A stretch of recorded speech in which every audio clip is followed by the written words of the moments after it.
With Salamanca's life and basketball journey stretching across the globe, the odds of finding someone he could relate to were slim to none. But by happenstance, Salamanca's path crossed over with ASU assistant Yusuf Ali. The freshman Burns' stellar opening night outing roots from something he describes as mental imagery, where he says he faces every hitter in the opposing lineup in his head prior to taking the mound. It is this intense preparation that has separated Burns from his peers. For years, the Kajikawa practice fields had been outlined by the helmets of every Pac-12 team.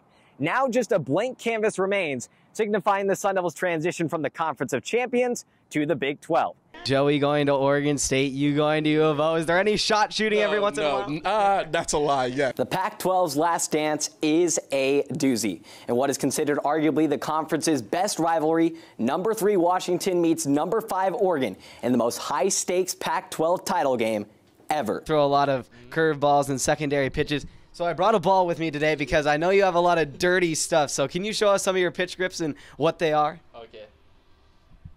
It's full seam. So show the camera. Full seam.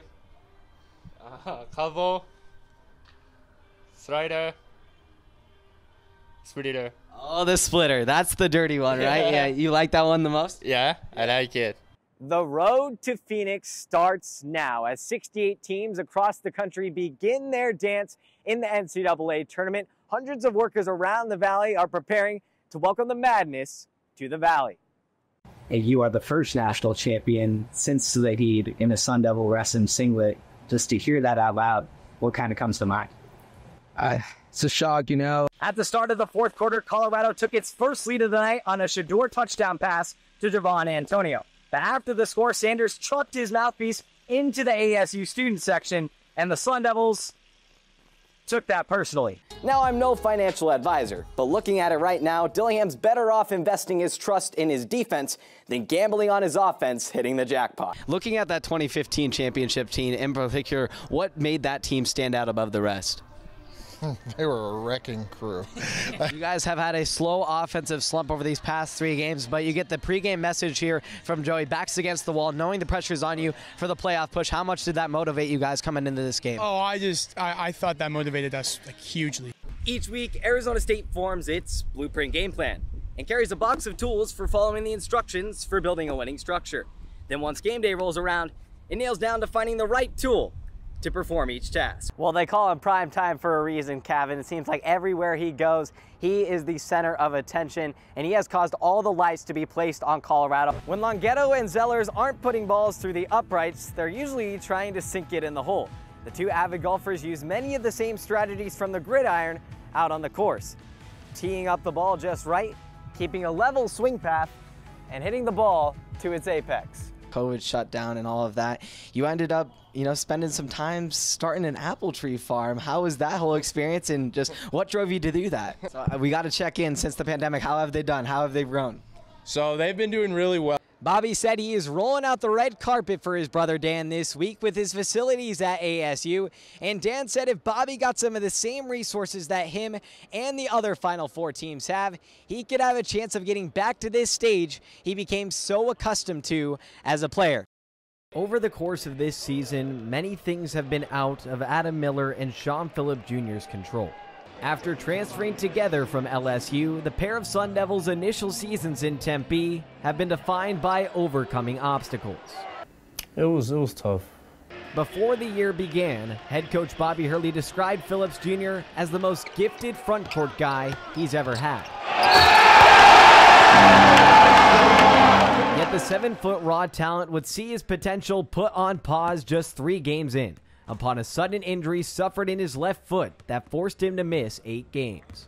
The injury that I had at the time, it was a very unique one. So I didn't really know how to respond to it. For Miller, ASU became the 3rd stop on his college journey after previous stops at LSU and Illinois. Thus, he applied for a second-time transfer waiver, which was initially denied by the NCAA. That whole situation was just tough, period, because I was playing, but, I felt like I should have been able to play. Yet Phillips and Miller haven't been fazed by this year's adversities after navigating through a past filled with plenty of roadblocks.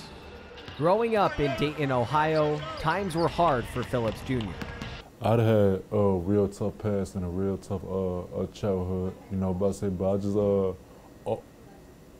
overcame a whole lot of like depths and just flawed situations, just, you know, just wrong place, wrong time, moment. After shining as a true freshman for the hometown Illini, Miller, a Peoria, Illinois native, trekked down to Baton Rouge, where he was caged by fierce challenges.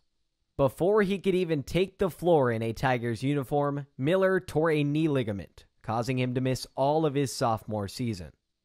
I've had a lot of ups and downs in my college career, so, you know, that piece kind of hit me because, you know, I had already been taken out of the game because of tearing my ACL, and that was nothing I could possibly control. While much of their lives have been defined by external factors, the one tangible thing Phillips and Miller have been able to grasp is that same 29.5-inch leather ball. Going through all that stuff, you know, but you start to put stuff down, you know, so I had to learn, all right, so what could be an outlet for me? And the outlet I chose was basketball, so every time I step on the court, I'll remember it by saying out, and I'll go hard for all the times when I could. I think the game is all about control. Whoever can control the game the best and put their mind to it the best will, all in doubt, come out with the win. Since his return from injury, Phillips Jr. has played an essential role in the Sun Devil scheme on both ends of the floor. Meanwhile, Miller got cleared to play by way of a court injunction that allowed multi-time transfers to participate in the 2023-24 winter and spring sports seasons. He's subsequently been a mainstay starter and is averaging a career-best 12.4 points per game. Through the adversities Phillips and Miller have overcome comes a desire to provide stability to those who have ignited the passion for the game they found structural. I just try to use my daughter as motivation, and, you know, I'm gonna just try to keep going for however long this game takes me. I just want to play this game for as long as I can while I could take care of all the people that I love, man, you know, just to give back to everybody that poured in and believed in, you know, and just also just to be something in life, you know, just to give like my family or like my kids in the future just something greater to chase. So no matter what challenges come Miller and Phillips' way, they can always rely on that trustworthy leather ball next to that 10-foot hoop and let destiny lie in their hands. For Sun Devil Source, I'm Blake Niemann. It's now been just over a month since the fall of the Pac-12, perhaps the wildest stretch of headlines in the history of collegiate athletics. But many are left confused. In Arizona State's case, why did things happen the way they happened? ASU President Michael Crow has long been one of the biggest supporters of the Pac-12 Conference and their commissioners, most notably Larry Scott, who is largely responsible for the conference's collapse. Scott's lack of experience in collegiate athletics resulted in several questionable decisions throughout his tenure.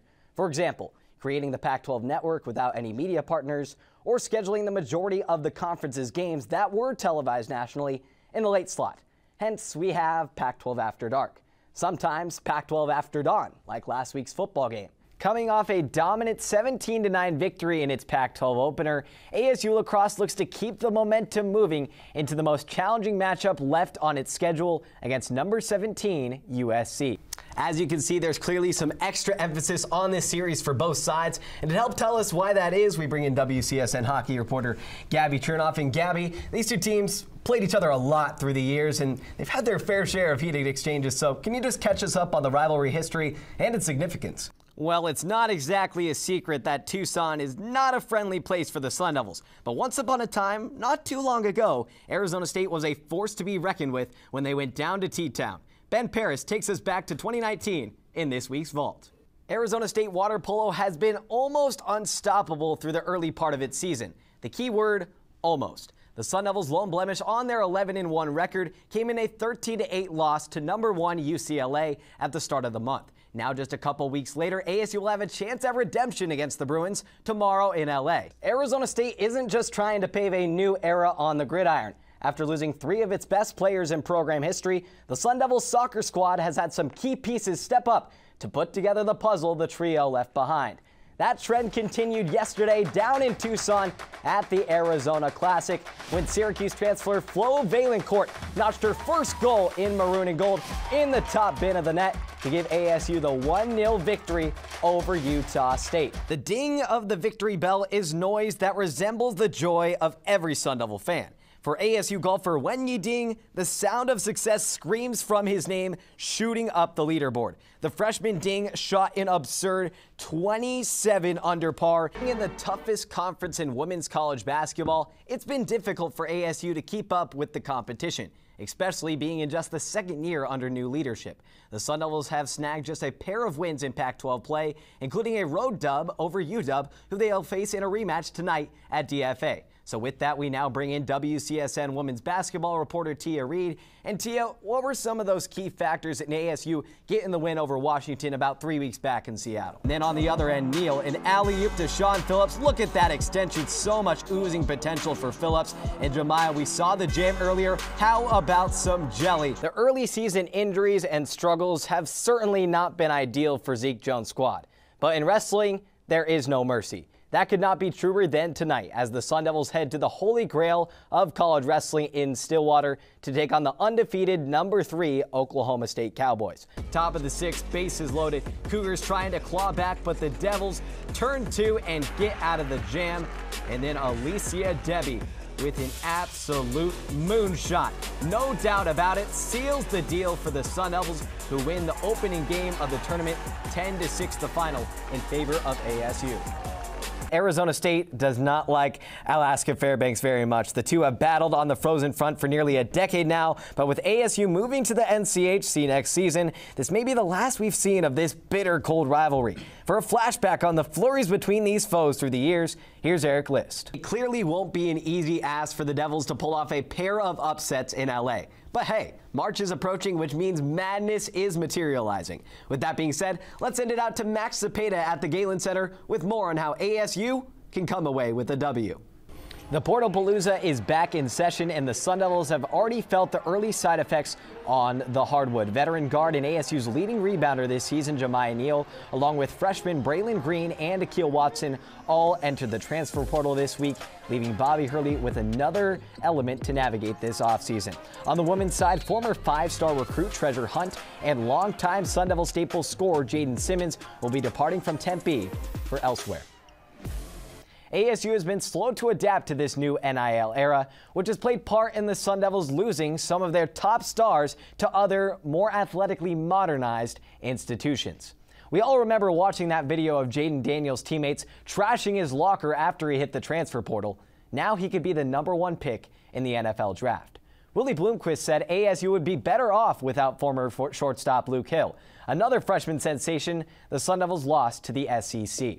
Heck, flick on the biggest sporting event in the world right now, and you'll catch a glimpse of DJ Horn, Jalen House, Warren Washington, and Duke Brennan dancing in different uniforms. So here's the question that needs an answer. Does ASU want to bring its storied history into the modern age, or continue to waste away into national irrelevance? We know what the fans want, but what does the administration?